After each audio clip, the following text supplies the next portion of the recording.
Hairstylist Darlinda George is here with us. So we're talking about protective hairstyles, really, to make hairstylist and owner of London's Beauty Hair Salon. Hello beauties, my name is Darlinda, the owner of London's Beauty Hair Salon based in Bowie, Maryland.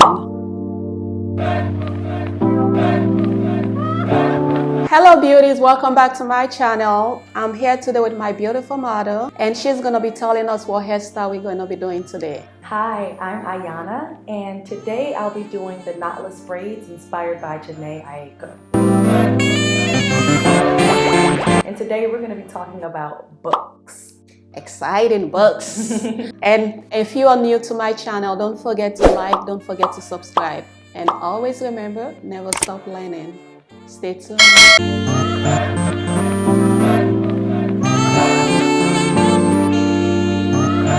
For this hairstyle, we're going to be using color 1B for the inspiration, which is the Jhené Aiko's braids, the knotless braid. We're going to use color 1B. I'm going to be using expression and a human hair at the end. This is like curly. And all the info will be in my description box. This hair is super long. I'm going to be cutting it into two. It's 84 inches long. So I'm going to cut it into two. Keep watching.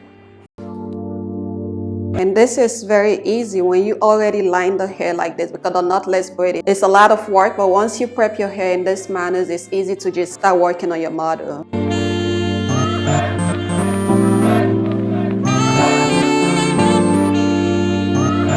The link for this, my beautiful assistant, the hair racks, it will be in my description box. See how pretty she looks.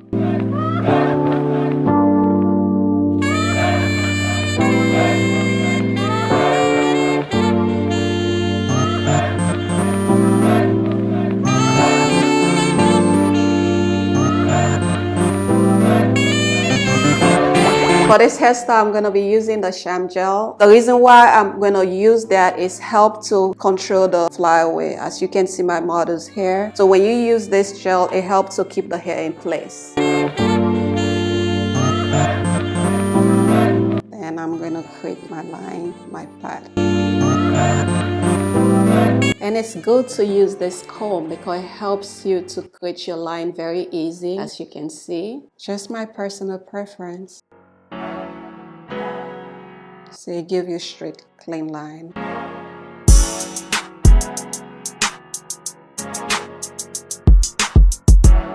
For my knotless braid, I always use the clip to help the hair to be out of my way.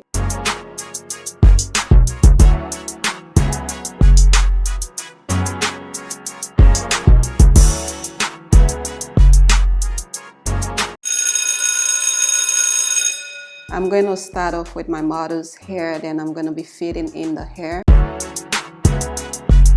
Please let me know if it's too tight, okay? Okay.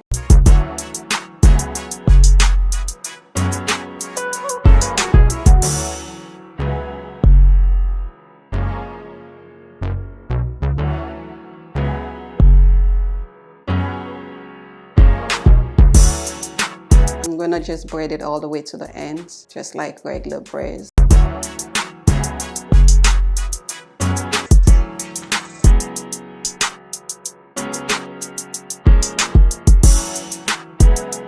So I braided it all the way to the end. I'm going to be adding the human hair.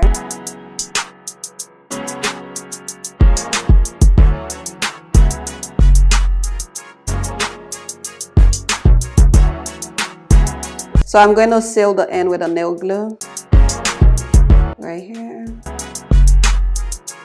So once it's done, I'm not going to cut the excess of the expression yet until the glue is dry completely, then I'll come in and cut it later.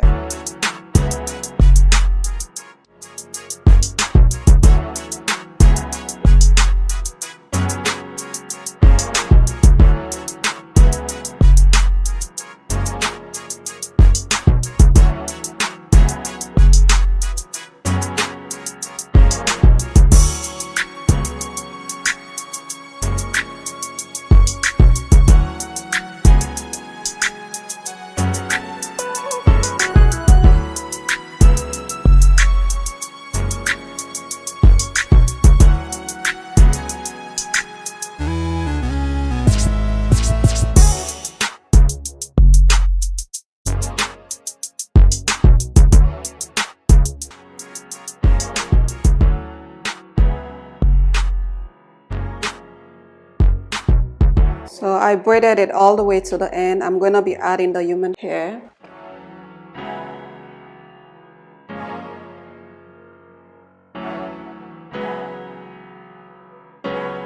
And after, when the hair is dry, I'm going to be cutting the excess hair, just the expression, and leave the curls. Because I don't want to cut it now because it's not dry, because I don't want it to come out.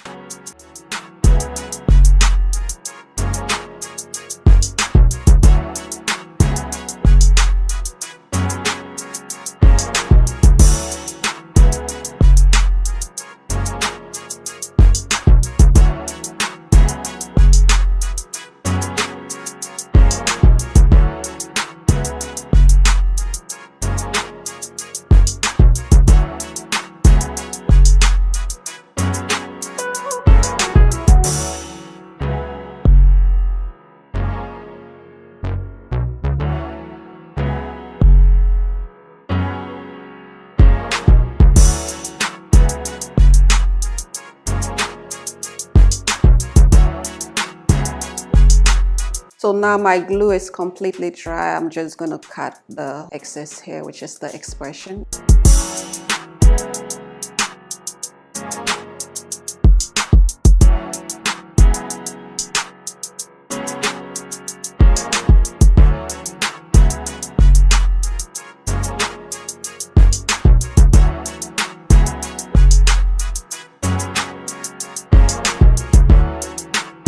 This is what your finished look looks like. Keep watching.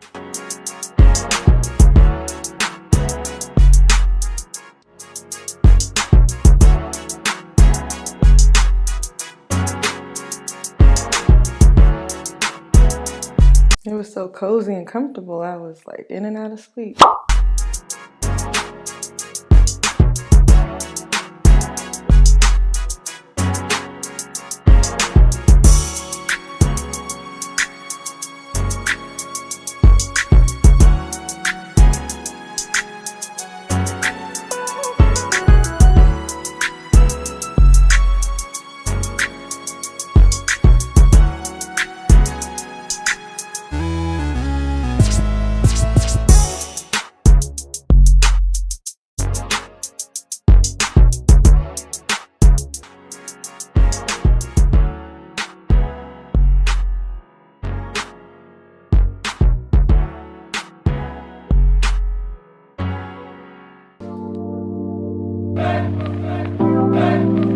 Hi, it's Ayana again. Hopefully my topic about books isn't too boring. I do love reading. I have loved reading since I was very little. My grandmother was a librarian, so by default I grew up in the library, and very thankful that I had her and my aunt, who was my kindergarten and first grade teacher. I had the two of them really instill a joy of learning and reading in me at an early age. I like to switch up the genres of books that I read. I know that everybody is on a really big self-help kick, and I think that books like that are really great. Books that may teach you about entrepreneurship, or that may teach you about how to love yourself better and all those other things. I think that books like that, nonfiction books, are really important. But I also think that there's a lot of wonder and information that you can find in fiction books. So I love a lot of literature as well. So whenever I'm reading, and I do read a lot, I kind of rotate between fiction, nonfiction, self-help, historical fiction, biography. I kind of switch it up a little bit.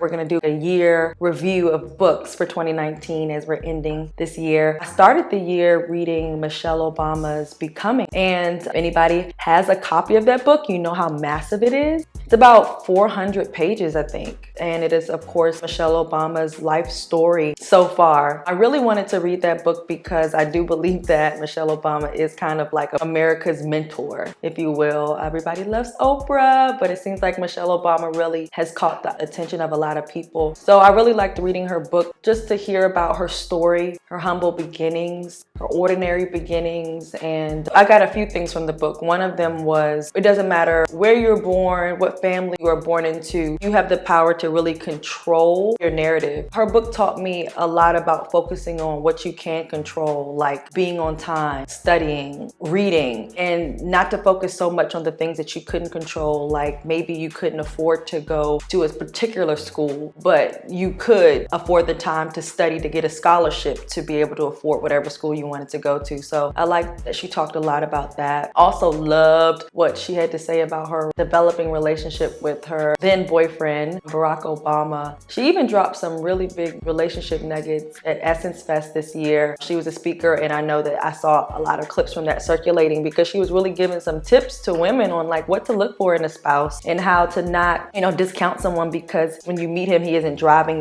the best car, or there are things about him that may be different than what you may have grown up doing. And she just talks a lot about examining the character of a person, especially of a person you would be considering dating or marrying, starting a family with. She really focused a lot on the character of who he was and on how that was more important to her than anything else. And his character and their friendship is what their marriage has been built on and has sustained them. So I really, really like that. Again, it was a really great read into different eras of her life through childhood all the way to now. And the title, Becoming, is really special for someone like me. I think for people in our generation, because we always want to have already arrived at a destination, or as soon as you arrive somewhere, you don't even enjoy it because you're ready to get to the next thing. Her book, Becoming, is really about embracing who you are and where you are and knowing that life is continuously evolving. So for a woman like her who has already had such an incredible story, she even still says she's not done yet. She's still becoming, she's still evolving as a woman. She can't tell you where she'll be in 10 years, what she might be doing, because she's constantly challenging herself with new things and to continue learning and to continue growing. So Becoming was a great read. It was also funny as well. Got to see Michelle Obama take her filter off a little bit, her first lady filter off, and she kind of got a little real with some things. So it was just a really great read. It took me about maybe 2.5 months to read it, only because I would read it every night before bed. It was almost like a thing that I would look forward to. So I would hurry up and get ready to get into bed because that was like my special treat. So I would read for about anywhere 30 to 45 minutes a night, and I kind of was able to plow through the book, give or take a few nights. So definitely I would encourage you to, if you haven't already read it. So Becoming by Michelle Obama was definitely one of my top 3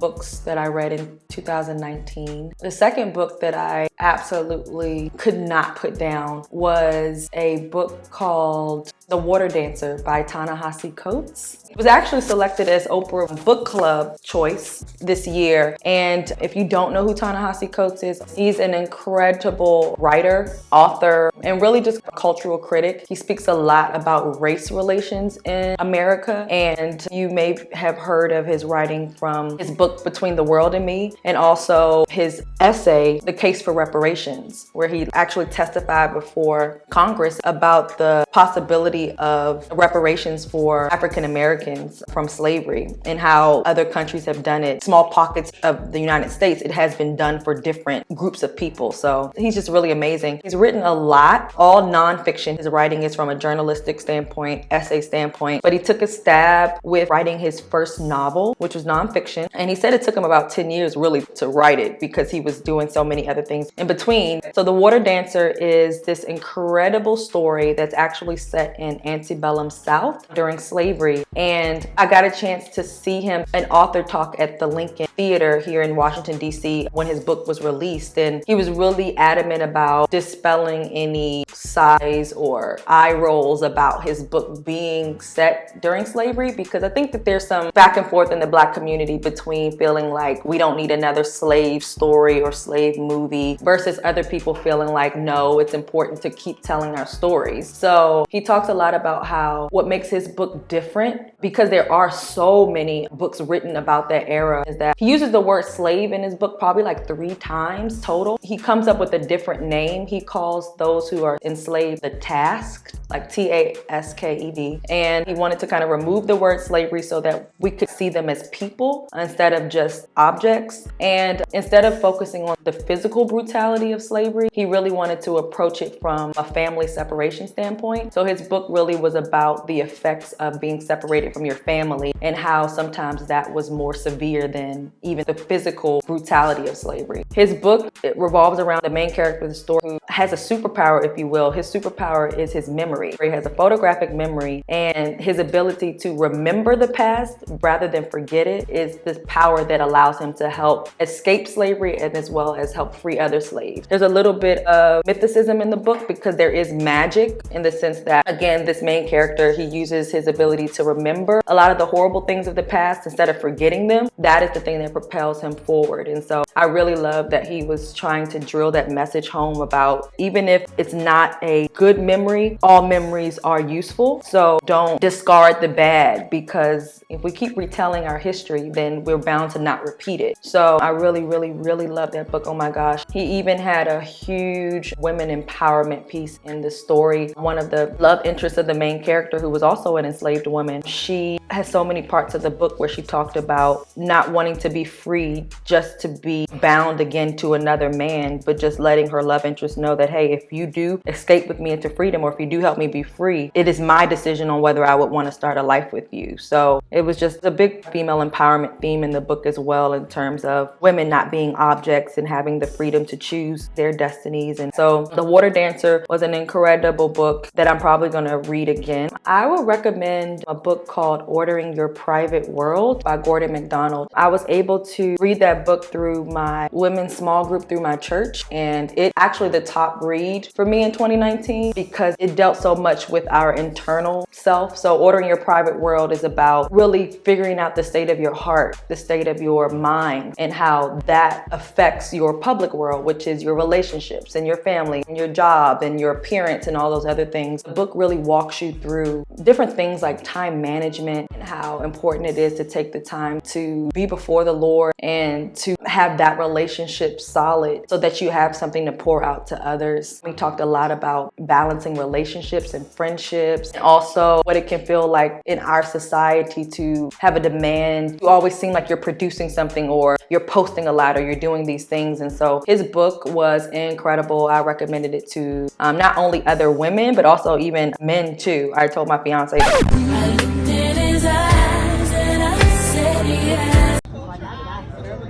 It's something that he would definitely gain a lot from in terms of learning how to slow down in a fast-paced world. So Ordering Your Private World by Gordon MacDonald was actually my top read of 2019.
I'm feeling high.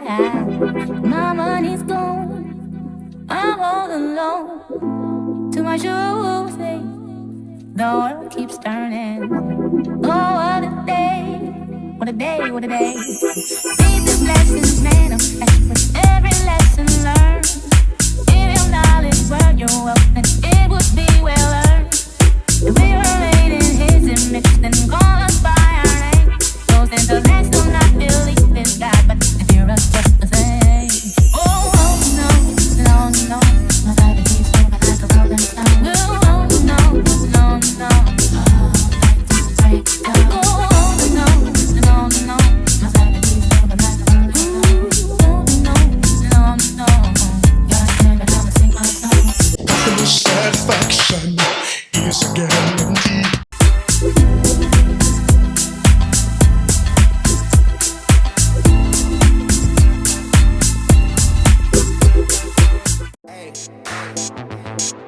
Trips that you plan for the next whole week. Bands too long, from so cheap, being flex so deep, so deep. You got it, girl, you got it. You got it, girl, you got it. Yeah, pretty little thing, you got a bag and now you wildin'. You just took it off the line, no mileage. Wait, you the DM looking violent. Talking while you come around and now they silent. Through the quick 17, no guidance. You be staying low, but you know what the price is. Ain't never got you know it being modest. Poppin' shit only cause you know you poppin', yeah. You got it, girl, you got it. You got it, girl, got it, girl, you got it. You got it, girl, you got it. Yeah, pretty little thing, you got a bag and now you wildin'. You just took it off the line, no mileage. Wait, you the DM looking violent. Talking while you come around and now they silent. Through the quick 17, no guidance. You be staying low, but you know what the price is. Ain't never got you know it being modest. Poppin' shit only cause you know you poppin', yeah. You got it, girl, you got it. You got it, got it, girl, you got it. You got it, girl, you got it. Yeah, pretty little thing, you got a bag and now you wildin'. You just took it off the line, no mileage. Wait, you the DM looking violent. Talking while you come around and now they silent. Through the quick 17, no guidance. You be staying low, but you know what the price is. Ain't never got you know it being modest. Poppin' shit only cause you know you poppin', yeah. You got it, girl, you got it. You got it, girl, you got it. You got it, girl, you got it. Yeah, pretty little thing, you got a bag and now you wildin'. You just took it off the line, no mileage. Wait, you the DM looking violent. Talking while you around and now they silent. Through the quick 17, no guidance. You be staying low, but you know what the price is. Ain't never got you know it being modest. Poppin' shit only cause you know you poppin', yeah. You got it, girl, you got it. You got it, girl, you got it. No, baby, and I'm back and I'm working. No, not a pop with the working. Lost and gone, never mind. For me, you're perfect. Baby girl, you got it, girl, you got it, girl. You got it, girl, you got it, girl. I don't wanna play no games, play no games.